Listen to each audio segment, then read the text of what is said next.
Hello, my name is Kian, and this is my honors project. The book I chose to do this on is called Sorted, and it's a transgender memoir by Jackson Bird. So, brief description of what we're going to be talking about today. First of all, we're going to go over who Jackson Bird is. We're going to do a brief overview of the book. We're going to connect it to Gender for Men from our textbook, as well as Gender is a Social Construct, the video, and then how to do gender again from our textbook. So, who is Jackson Bird? He was born in the 1990s in Texas. He's an online personality and an LGBT advocate, and he started his volunteer work with the Harry Potter Alliance, HPA. He came out as trans in 2015, and apart from his internet persona, he's also a writer. He wrote this book, obviously, and a speaker, which includes a TED Talk that he did that's titled How to Talk to and Listen to Transgender People. So, what are the key themes of this book? A journey to self-discovery. He takes his readers through his childhood in Texas during the 1990s and early adulthood as well. And in his childhood, when he was growing up, it was a time when language for transgender and identities wasn't readily available. And he discusses the confusion that this brought him growing up, not having the terms that he felt connected to or the representation that he could point to and say, this is how I feel as well. He goes over the girl script, which is a term that we go over quite frequently in our coursework. He describes the exhausting effort that he had to perform womanhood correctly, just to satisfy these social expectations. He also goes over his kind of aha moment that he had in his mid-20s where he finally accepted that he's transgender and the subsequent steps medically and socially in his transition. He's very candid about his second puberty, so to speak, of hormone replacement therapy and what an emotional relief that it was to finally align with his internal representation with his external presentation. He also frequently discusses the importance of community, and a unique thing about Jackson is he's very deep into an online fandom, Harry Potter. He talks about the house parallels that Harry Potter does and how we actually categorize people in similar ways in real life. And he even talks about how when Pottermore, an online website that sorts you into a different Harry Potter house that was written by the author, how when it first came out, people were really freaking out that they wouldn't align with the houses that they had been self-identifying as for years. But he discusses how he wasn't really too worried about this because he had been self-identifying as transgender for quite a while. Activism through story. So, as a leader in the Harry Potter Alliance, he explains how fans used fictional narratives from the book to fight for real-world justice. And this community kind of provided a safety net for him that allowed him to come out publicly. And he talks about the importance of chosen family and digital third places and how important this is for marginalized communities. So, Trans 101 component. He frequently breaks the fourth wall, so to speak, in his book, not only at the beginning where he gives a bunch of descriptions and definitions of what different words mean, like cisgender, transgender, trans man, etc., etc. And in him breaking the fourth wall, it's kind of designed to answer frequently asked questions that he's either received online or in his personal life, from friends or acquaintances when he's come out to them. I really appreciate how the terminology is like very clear. There's very clear definitions, and I think it makes it really easily digestible to someone who might not necessarily know these different terms. And he provides a lot of allyship through his book. He explains like how to deal with certain situations that you might face, being connected to someone who is a part of the LGBT community or transgender, and how to be supportive without being intrusive in these situations. He also kind of tries to dispel certain myths about transgender people, like the bathroom debate. and the performance of transition. He doesn't take himself too seriously. He's kind of trying to make it more digestible and humorful, to kind of break up the tension that is often surrounded in these different topics.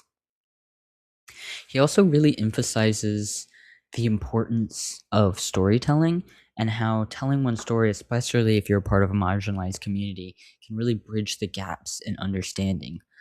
Again, his tone isn't too serious. He is trying to be humorous in this, and it's very conversational in attempts to make it more accessible and digestible to people who might be too afraid to ask these questions to somebody who they know is trans. So how does this connect to the coursework? For Gender for Men, uh, the textbook describes the hierarchy of masculinity, a ranking where men are evaluated based on how well they fit into the homogenic ideal, i.e., white, fit, seemingly heterosexual. The connection to the book that Bird writes, he discusses the pressure that he felt to pass and the anxiety of being found out. This directly mirrors the point that in the textbook that masculinity is precarious. It's something that's must be earned and it's easily lost. For Bird, achieving a spot on the hierarchy wasn't about identity. Typically, it was mostly about his safety and social validity. Avoiding femininity and gender policing. The textbook emphasizes a primary rule for men is to avoid acting like a girl at all costs. It notes that anything a woman does can be perceived as off limits for men due to the stigma of femininity. The connection to Bird, he writes about his performance that he had to show of masculinity that he needed to adopt in order to be perceived as valid as a man in society. He had to learn a lot of his feminized, quote unquote, social cues to avoid being emasculated or policed by other men. And he talks about how when he first transitioned, it was kind of hard for him to unlearn, like, not to talk to anybody in the bathroom because that's a space where women typically talk to each other. Um, his experience really validates the textbook's claim that much of policing of men is actually done by men themselves, because it wasn't the women in his life telling him these things. The trans man experience and the patriarchal bargains. So the textbook explicitly mentions trans men in this chapter on page 131, noting that they face unique challenges in doing masculinity. The textbook mentions a trans man named Max who had to change his banter at work to be more laddish. And Jackson Bird's whole book is an expansion of this specific topic. He describes the conscious effort to adopt masculine interests and speech patterns, not necessarily because he liked them, but more so to just satisfy this homogenic ideal that society demands. The critique of the binary. So, for Gender is a Social Contract, the video features quite a few non-binary individuals explain that traditional man and woman binary is a cultural invention rather than a biological. In the book, Bird identifies as a trans man, but he spends a significant amount of time sorting the process that society uses to force people into one of two boxes, male or female. He argues that these categories are often narrow to house the complexity of human identity. Both sources argue that the binary is a social contract, a set of rules we've agreed upon that fails to account for the reality of many people's lives. Gender is a social script or performance. A main takeaway from the video is that gender is something we do, a social performance, rather than something we are. In the book, Bird describes his pre-transition life as an exhausting attempt to follow the girl script. He recounts trying to meet these social expectations of womanhood in Texas, only to realize that he was performing in a role that didn't fit who he is. Bird's transition is a literal example of changing one's social performance to align with the internal truths. It validates the video's claim that we are socialized into gender roles from birth. The search for language and community. So the video emphasizes that defining gender for oneself requires a language shift and a shift in your cultural understanding. Bird really highlights how the lack of representation and terminology for the LGBT community in the 1990s when he was growing up made it quite impossible for him to understand his own identity, and it wasn't really until he found his online communities like the Harry Potter fandom that he even found the vocabulary to describe himself. Both the book and the video suggest that social constructs are not permanent. As we create new language like non-binary or transmasculine, we are really actually just reshaping how the societal reality for future generations. How does this connect to how to do gender? So obeying / breaking gender roles. The textbook defines doing gender as a way in which we actively obey or break gender rules. It uses an example of a young boy who only being told only girls wear barrettes to kind of show how these rules are enforced through social interaction. This connects to Bird's book because he describes his early life as a series of attempts to obey these rules of femininity, and he again describes how exhausting it is to perform these when it didn't really feel natural to him. When he began his transition, he moved from breaking the rules of womanhood to learning a new set of rules for doing masculinity.